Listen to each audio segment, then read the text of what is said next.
Bom dia!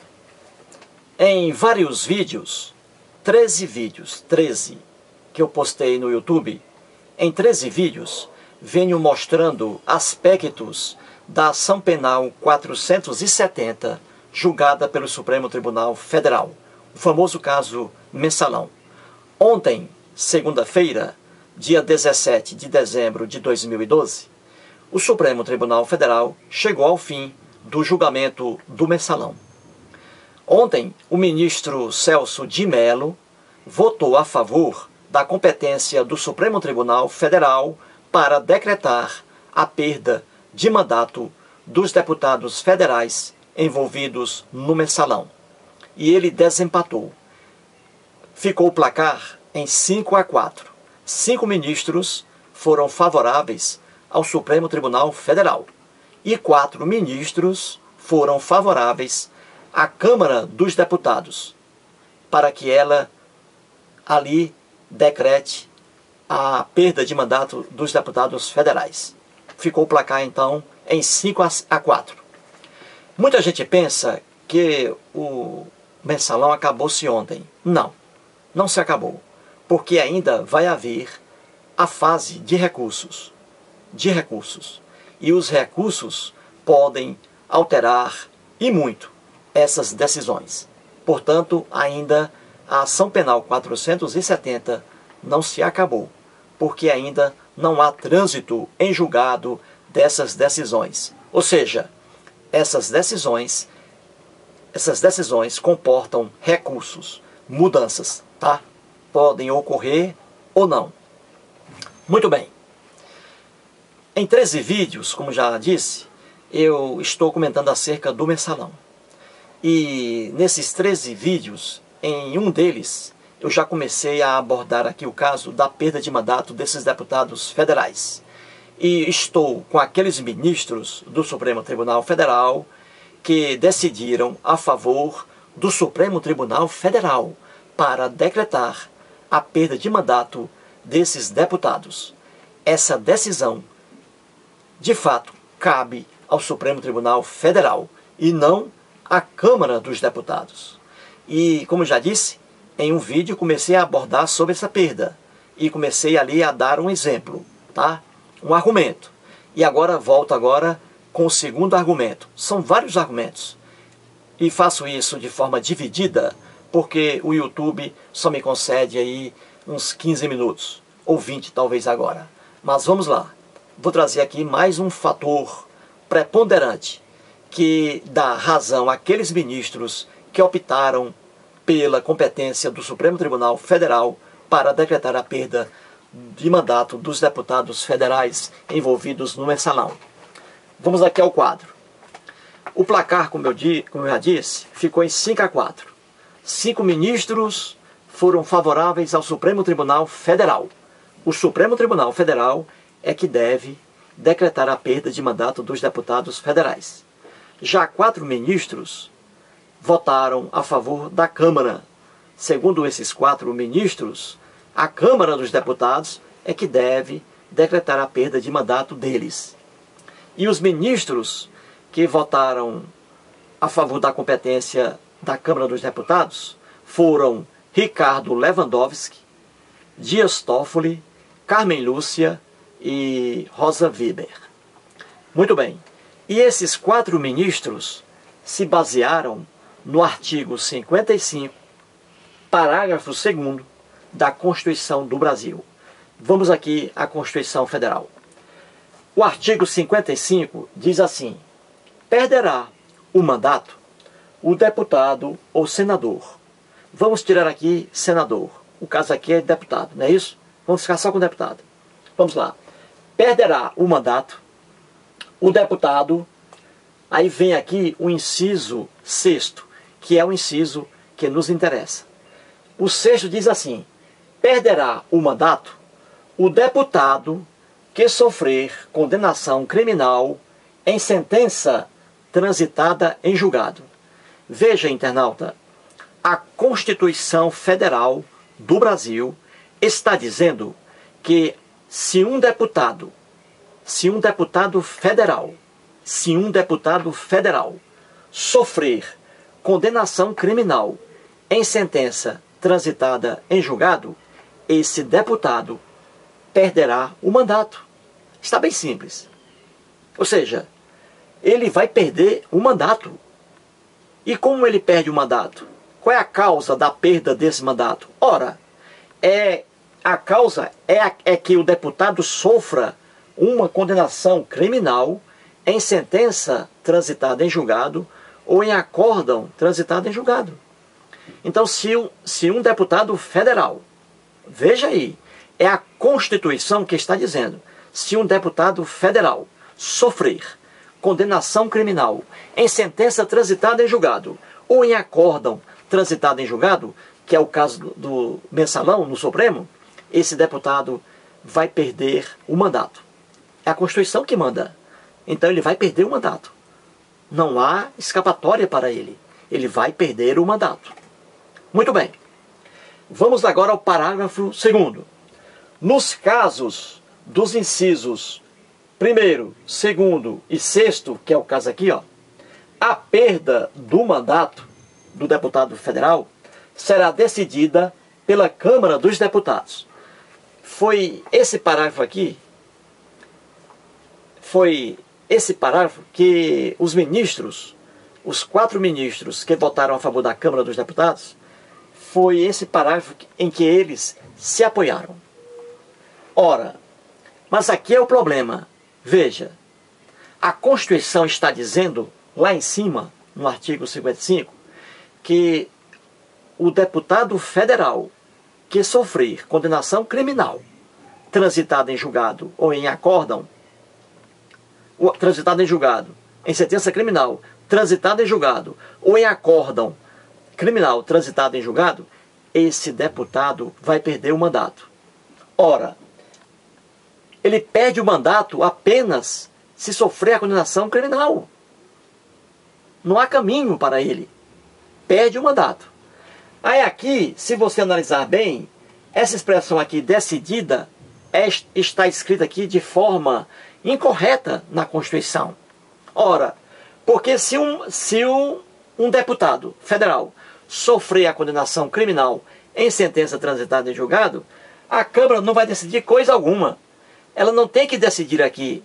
Ela tem apenas aqui que obedecer ao mandamento da Constituição, que manda que aquele deputado perca o mandato. Você entendeu?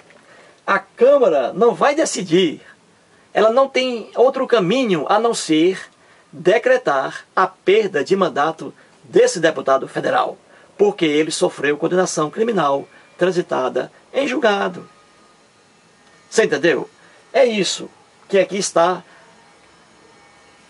o equívoco dessa interpretação em atribuir à Câmara esse poder. No direito, para que uma pessoa interprete bem uma lei, é preciso que essa pessoa empregue vários métodos de interpretação. Não pode ficar apenas na palavra não, que é a interpretação gramatical. Não pode, porque leva ao erro. Então o juiz não pode se fixar somente à interpretação gramatical, ou seja, ao teor de uma palavra, de um verbo, de um substantivo. Não pode, porque às vezes, a palavra diz menos do que deveria dizer, diz muito menos. E às vezes ela diz mais do que deveria dizer. Então, um juiz não pode se fixar apenas à interpretação gramatical, porque ela leva ao erro. Ele deve, além da gramatical, ele deve se fixar em várias outras interpretações. Por exemplo, interpretação sistemática em todo o sistema, seja da Constituição, seja das leis ordinárias. Ele deve também se fixar na interpretação lógica entre os artigos, entre as leis, e deve também se fixar na interpretação histórica. Por quê? Deve perguntar por que esse termo está aqui na lei, qual foi a intenção. É assim que se interpreta. E é por isso que eu não dou razão aos ministros Ricardo Lewandowski, Dias Toffoli, Rosa Weber e Carmen Lúcia. porque eles se basearam no que está aqui, no parágrafo 2º do artigo 55 da Constituição Federal. Aqui diz, ó, a perda do mandato será decidida pela Câmara dos Deputados. Ou seja, esses ministros do Supremo Tribunal Federal, apenas por terem visto essa expressão aqui, decidida, resolveram atribuir à Câmara dos Deputados a decisão quanto à perda de mandato dos deputados federais. E aí está o erro.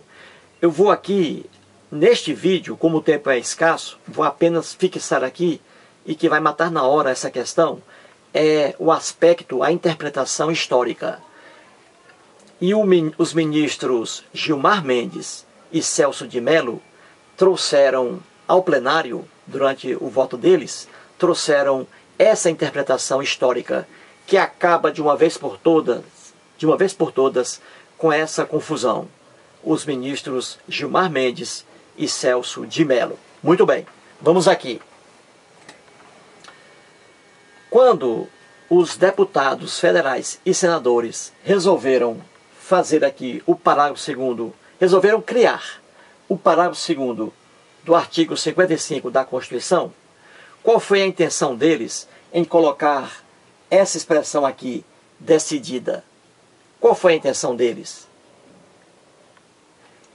Essa intenção aqui, se você analisar bem, ela não se encaixa no que está no artigo, no próprio artigo, caput, na cabeça do artigo, lá, e no inciso 6º. Não se encaixa.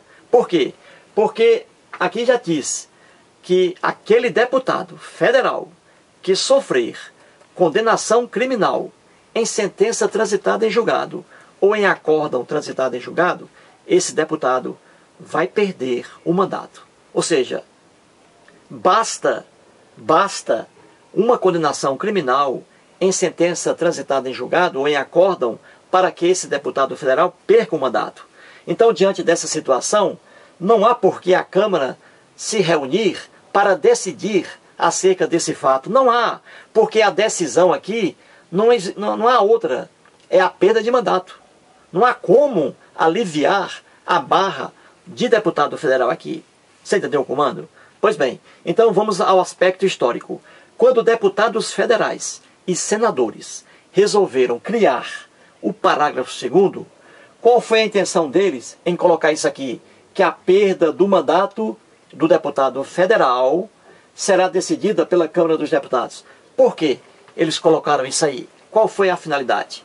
Ora, os ministros Gilmar Mendes e Celso de Mello explicaram isso aqui divinamente bem, maravilhosamente bem. Ora, é o seguinte, você vai entender agora.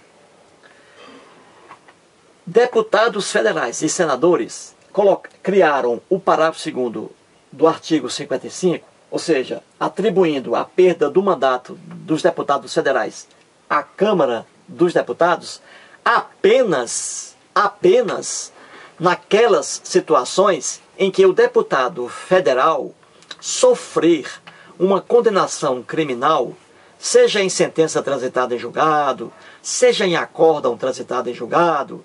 Ou seja, eles criaram esse parágrafo 2º apenas para abarcar, para colocar o controle naquelas condenações criminais simples, leves, em que o próprio Poder Judiciário não decreta a perda de mandato dos deputados. Foi apenas isso. Eis a intenção aqui. Ou seja, vamos aqui explicar direitinho. Veja. O Poder Judiciário, quando um juiz julga alguém, por exemplo, um juiz julga aí um deputado federal. Muito bem, o juiz julgou o deputado federal. Aí a ação vai para o Supremo Tribunal Federal, né, que tem a competência, né? Vai para lá. Pois bem, deputado federal, crime, praticou um crime. Vamos dizer aqui que ele praticou o crime de ameaça. O crime de ameaça é um crime bobo. É um crime bobo. Não é um crime que leva o juiz a decretar a perda de mandato de um deputado federal. O Supremo Tribunal Federal, diante de um crime praticado por um deputado federal, o crime de ameaça, que é um crime leve, pois bem, o Supremo Tribunal Federal não vai jamais decretar a perda de mandato desse deputado federal. Por quê? Porque o crime é leve. E foi por isso que foi criado o parágrafo 2º do artigo 55, em que, nesses crimes leves, em que o Poder Judiciário não decreta a perda de mandato desse deputado federal, em crimes leves, a ameaça, por exemplo, então esse crime, como ele é leve, e o deputado não sofreu a perda de mandato por decisão do Supremo Tribunal Federal, o deputado federal não sofreu essa pena, então os deputados federais e senadores colocaram o parágrafo 2º para que, nesses casos em que não houve a perda de mandato, lá na Justiça, no Poder Judiciário, nesses casos, esse deputado federal ou senador pudessem ser condenados na própria Câmara ou então no Senado Federal. Foi para isso. Ou seja, o deputado federal sai do Supremo Tribunal Federal condenado por um crime de ameaça, crime leve. O Supremo Tribunal Federal não decretou a perda de mandato desse deputado federal. Então, a Câmara vai analisar esse caso. E aí ela vai decidir se esse deputado federal que cometeu o crime de ameaça deve também ser cassado, deve perder o mandato dele. É isso. É para isso que foi criado isso aqui, ó. Nesses casos, sim. Naqueles casos em que um deputado federal comete um crime, mas um crime leve, nesse caso em que ele não sofre a perda de mandato pelo Poder Judiciário, a teor do artigo 92(1)(a) ou (b), pois bem, nesses casos, o deputado vai ser ainda submetido a um julgamento pela Câmara dos Deputados. Aí sim, ela pode decidir acerca da perda de mandato desse deputado que cometeu um crime leve e que não sofreu a perda de mandato por parte do Supremo Tribunal Federal. Você entendeu? É isso. É por isso que foi criado o parágrafo 2º. É por isso.